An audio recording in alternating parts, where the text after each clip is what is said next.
నమస్తే. హిమాచల్ ప్రదేశ్‌లో హాట్‌గా ఉంది సిట్యుయేషను.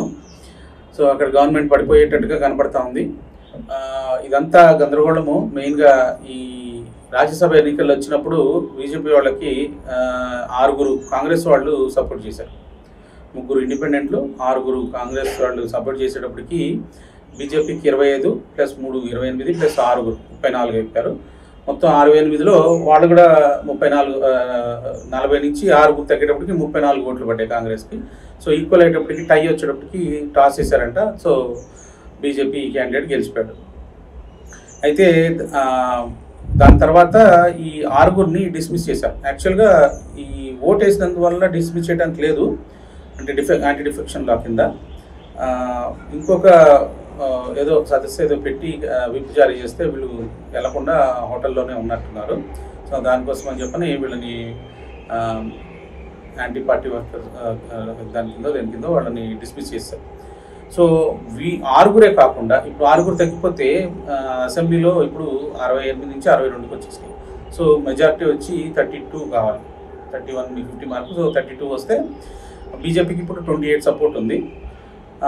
విక్రమాదిత్య సింగ్, ప్రతిభా సింగ్ వీళ్ళిద్దరూ మెయిన్గా ఈ ఆర్కిటెక్ట్స్ ఈ రెబెలియన్కి. ఈ విక్రమాదిత్య సింగ్ ప్రతిభా సింగ్ వాళ్ళ కొడుకు. ఈ ప్రతిభా సింగ్ ఏమో వీరభద్ర సింగ్ భార్య. వీరభద్ర సింగ్ అంతకుముందు చాలాసార్లు హిమాచల్ ప్రదేశ్ చీఫ్ మినిస్టర్గా చేశాడు. సో, మొన్న లాస్ట్ ఎలక్షన్స్ అప్పుడు కాంగ్రెస్ గెలిచిన తర్వాత ఈ సుక్కుని చేస్తూ ఉంటే ఈ ప్రతిభా సింగ్ చాలా గొడవ చేసింది. ఈ ఎలక్షన్స్ వీరభద్ర సింగ్ పేరు మీద రన్ చేశాం కాబట్టి నాకు ఇవ్వాలి అని చెప్పని అంటే కాంగ్రెస్ వాళ్ళు ఇవ్వలేదు. సో, ఇప్పుడు టైం దొరికినప్పుడు వీళ్ళు దెబ్బ కొట్టారు. సో, ఇప్పుడు విక్రమాదిత్య సింగ్ ఈ కొంతమంది కాంగ్రెస్ ఎమ్మెల్యేలు ఇంకా ఇప్పుడు హోటల్లో ఉన్నారంట, ఈ 6 కాకుండా. సో, ఇప్పుడు ఏం జరుగుతుంది అనేది చాలా ఉత్కంఠగా నడుస్తూ ఉంది. సో, ఈ ఎమ్మెల్యేలను అందరినీ రిసార్ట్స్లో అటు ఇటు తిప్పడంలో ఇదంతా కూడా అమరీందర్ సింగ్ పంజాబ్ చీఫ్ మినిస్టర్ కూడా హెల్ప్ చేశాడంట. ఆయన చేయి కూడా ఉందంట. ఎందుకంటే ఈ వీరభద్ర సింగ్ అనేది కూడా రాజుల ఫ్యామిలీ. ఈ పటియాలా నుంచి మన అమరీందర్ సింగ్ కూడా రాజుల ఫ్యామిలీ అనమాట. వాళ్ళిద్దరు ఫ్యామిలీస్ మధ్యలో ఏదో మ్యారేజెస్ కూడా జరిగినాయి అంటే, ఇంటర్ మ్యారేజెస్. సో, ఆయన కూడా ఫ్యామిలీ కనెక్టెడ్ బేసికల్గా. సో, ఇప్పుడు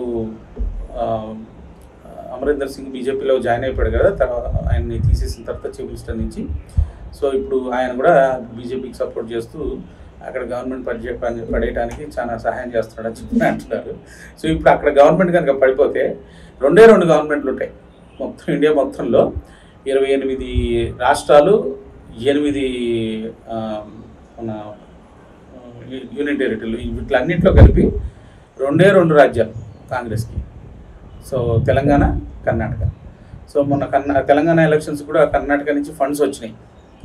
సో, ఇప్పుడు దేశం అంతా ఎలక్షన్ జరుగుతుంటే ఇప్పుడు ఈ 2 రాజ్యాల నుంచి రావాలి వాళ్ళకి డబ్బులు.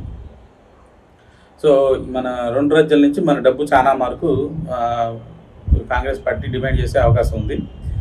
సో, ఈసారి కాంగ్రెస్కి మ్యాక్సిమం వస్తే ఒక 25 నుంచి 30 యావరేజ్ చేసుకున్నా కూడా ±5 అంటున్నారు. సో, లాస్ట్ టైం 52 వచ్చింది. ఈసారి lowest ever recorded number of seats. ఈసారి ప్రశాంత్ కిషోర్ కూడా 52 కంటే తక్కువ పడుతుంది, కానీ ఎక్కే పరిస్థితి లేదని క్లియర్గా చెప్పేస్తున్నాడు. సో, మనం ఈసారి కాంగ్రెస్ ముక్త్ భారత్ చూడటానికి ప్రయత్నం చేయాలి. అందరం కలిసి మన వంతు కృషి. ఎందుకు బీజేపీని గెలిపించాలి, ఎందుకు 400 రావాలనేది ఇంతకుముందు వీడియోలో మీకు క్లియర్గా ఎక్స్ప్లెయిన్ చేశాను. ఏ లాస్ మనం మాడిఫై చేయాలి, హిందువులకి యాంటీగా క్రియేట్ చేసిన ఈ ముస్లిం క్రిస్టియన్ కాన్స్టిట్యూషన్ని చేంజ్ చేసి ఈక్వల్ లెవెల్ ప్లేయింగ్ ఫీల్డ్ చేయాలి అని చేయడానికి ఏమేమి 10 లాస్ మాడిఫై చేయాలని చెప్పని మన సుప్రీంకోర్టు లాయర్ ఒక అతను ఇస్తే అది మనం డీటెయిల్గా ఎక్స్ప్లెయిన్ చేసి ఇంతకుముందు వీడియోలో, అది కూడా చూడండి. అందరికీ షేర్ చేయండి ఈ వీడియోని. మీ వంతు సహాయం కూడా జస్ట్ బై షేరింగ్ మీ వంతు సహాయం చేయగలుగుతారు. ఈ వీడియోలు కనుక మీరంతా మీరు చేసి మీ ఫ్యామిలీ గ్రూప్లో పెట్టుకుంటే ఇంకా మంచిది. చేయలేని పరిస్థితుల్లో ఇట్లాంటి వీడియోస్, నా వీడియోస్ షేర్ చేయండి. జై హింద్.